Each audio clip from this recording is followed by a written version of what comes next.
Not quite so. We can move the chairs a little. Just I gotta kidding. put No, no, I I'm need chairs in. Wait a only minute. kidding. Okay, wait a Oh, minute. Lord have mercy, my hair. So bad. Ugh. See, I went to the chicken. No.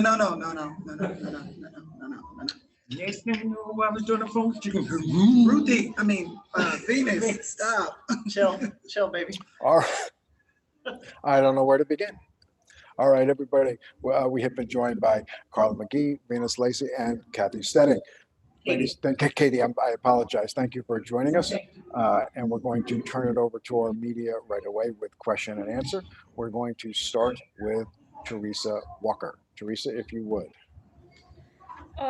This for maybe Katie and Carla. There's been, I think, five members of your team ended up as coaches. I may be a little off on that number, but how important is it to see Dawn as the first Black female coach of an Olympic U.S. team? And how tough is that pipeline to get into? Is that a job that you want to get if you're coaching? Go ahead. I'm sorry, I could barely I hear could you. barely hear I you. think, was the question directed to me, Carla? If you would ask that question one more time and direct the question to one of our three guests, Teresa.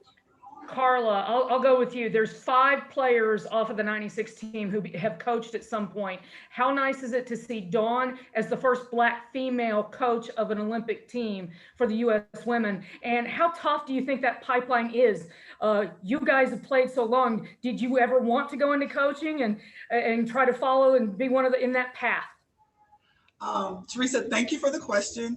Actually, I coached with Dawn on 2 different occasions. I was assistant for her at Temple University as well as South Carolina, where I had the great pleasure of helping her build a culture of winning.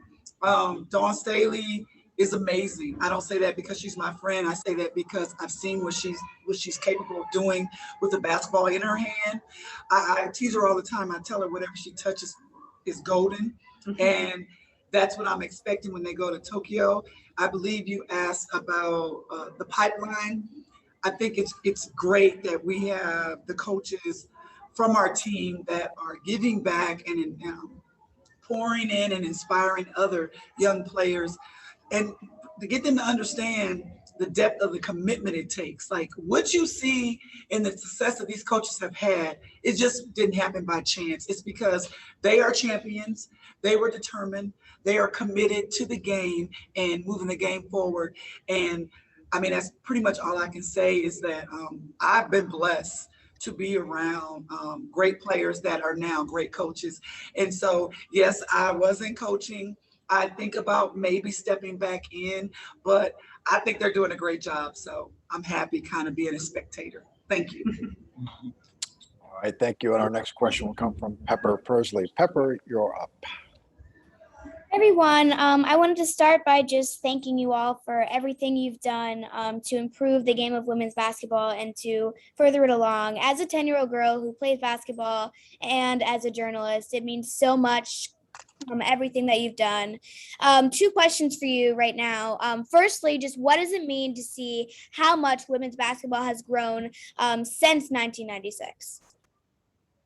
All right, let's start with Katie, if you would, please. Well, I think, I think one of the great things about the evolution of the game is it's a lot faster than even when we played. But as people who came along at a very pivotal time in women's basketball, we love being able to look back and see the legacy that we helped build is still active today, and the blessings that they have in women's basketball now because of the contributions that we made. But it also makes me think very positively about the folks that came before us and laid the groundwork for us to be able to do what we were doing.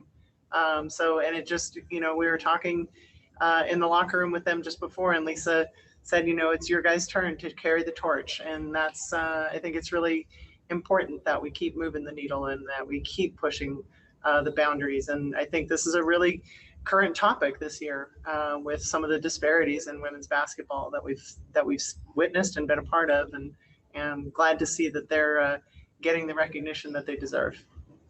Katie, thank you. Venus, would you add to that? Would you add to that as well, Venus? hear the question? I didn't. She didn't hear. Okay, all right, we're going to our next question, and we're It's a going to little go to different. Christy Winters Scott. Christy? Can't hear. Good evening, ladies. Christy Winters Scott with NBC Sports Washington. Just wanted to know, we understand that the journey is the dream, and the dream was to get that medal put over your necks in 1996. But tell us something about the journey to that point that stands out to you. If each of you could give one defining moment through that journey to the medal for us, please. Hi, Christy. Thank you for that awesome question. I know for me personally, the journey was learning less self and more team. And Tara did an amazing job of pitting us against her, because we actually thought she was crazy.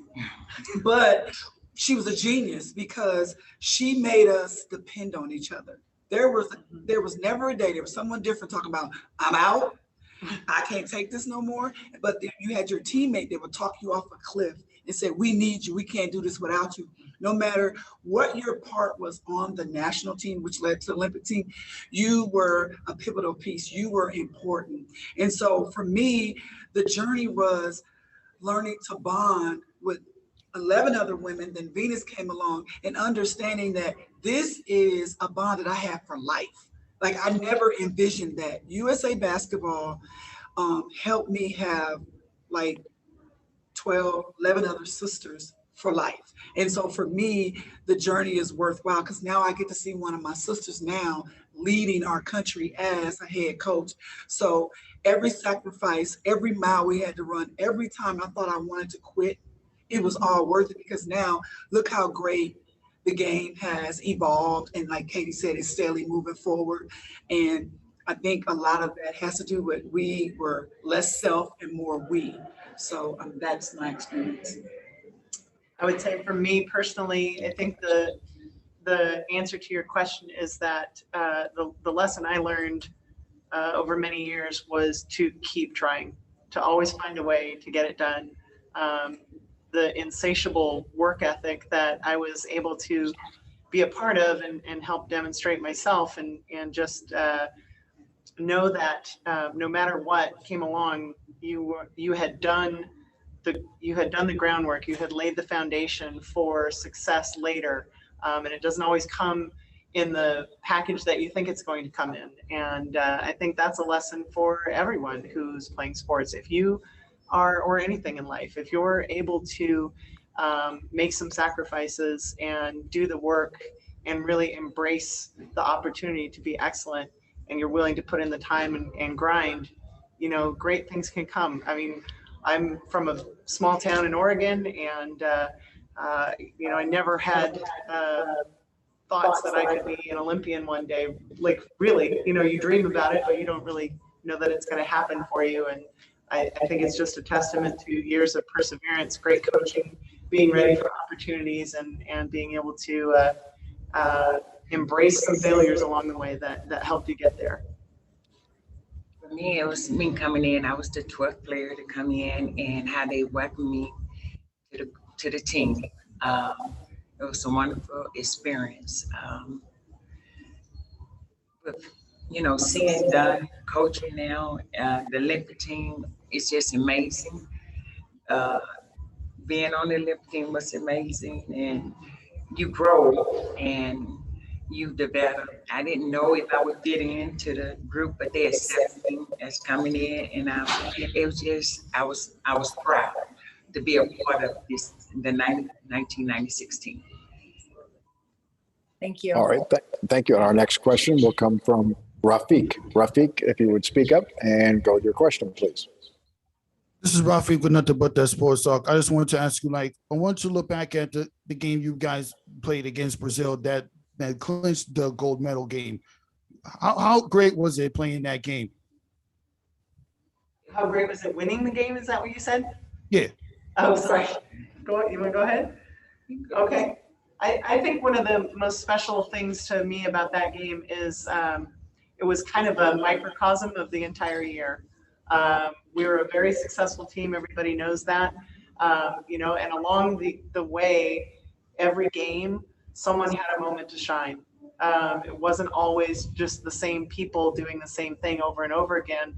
We all had our moments. Carla had some really great moments. I felt like I had a couple in there sprinkled. And Venus obviously had some great moments. And I think because everybody got on the floor in that game and everybody contributed, it was something that just, you know, it put a little extra shine on the gold medal, I think, for me. It was just such a special game. And I mean, I would probably echo everything that Katie said and probably add the fact that were they one of the teams that make how we got that bronze medal in '94? So for us, we never wanted to have that feeling again of losing.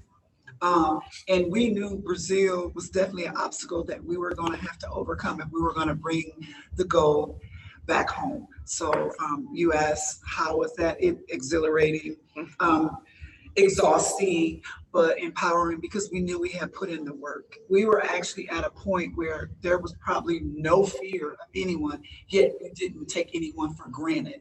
We knew we were ready, we knew we were determined, and we knew we had to bring the gold home, and Brazil was a team that had to go down. All right, we have one more question, and that will come from Takeshi Shibata. Takeshi, go ahead. Hello, ladies. Thank you for your time. I'm calling from Tokyo, Japan. And so I'd like to ask you about what you remember about the game against Japan. I think you played them in the quarterfinal, and it was you scored more than 100, but we scored more than 90 points. So it was very competitive. It was very fun to watch. So what do you remember? I think I just remember whenever we played them is the fact that you had to be ready to play any position. You had to switch, and when you switch, you had to be in your stands. And I think the thing that amazed me was they would pass a ball, no one would be there, but as soon as the ball bounced, there were hands there to catch it. I was so in awe of how disciplined they were and how disciplined we were going to have to be if we were going to beat them. Understanding that your position was out the door. If you were a post, you were guard or center. If you wanted to be on the court, you had to play defense. And the country just made every other team in the Olympics be accountable of playing really good defense. And then when you had the ball on offense, you had to run your play to the tee. Precision was everything. So, I mean, that's what I remember. And, you know, for me, it was a special game because I played in Japan for 3 years. And so I knew a couple of the girls. And I thought it was just a little extra special, fun. Yes. It was just great. It was great just being a part of it. Playing against Brazil, I had played against them before. It was Japan. Oh, okay. Playing against Japan. I played over there 2 years, and I know how quick they are, and they're so small, and it's very hard to guard them and stuff. That was my problem. So, but it was worth the while. All right. Thank you so much. Thank you so much for joining us, ladies. And to our media, thank you for joining us as well. And that will wrap up our pregame interviews for today. We will look for you again post-game. Thank you, everybody. Thank you. Thank you. Thank you.